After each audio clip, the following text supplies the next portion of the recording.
This is the one big theme for November 17th, 2025.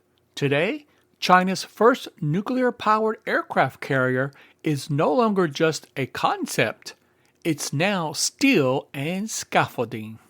Satellite imagery confirms active construction of the Type 004 supercarrier at Jiangnan Shipyard. The vessel's scale and reactor compartment covers strongly suggests nuclear propulsion, placing China alongside the US and France in deploying nuclear carriers. Unlike conventionally powered carriers, the Type 004 can operate far beyond the first island chain without refueling. This leap grants China a global reach.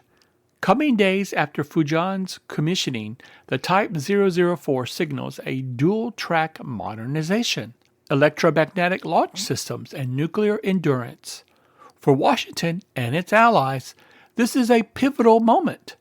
The Indo-Pacific's maritime balance is shifting, not in theory, but in steel.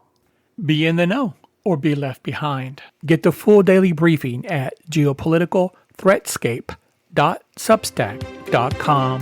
I'm Wayne Trevett II.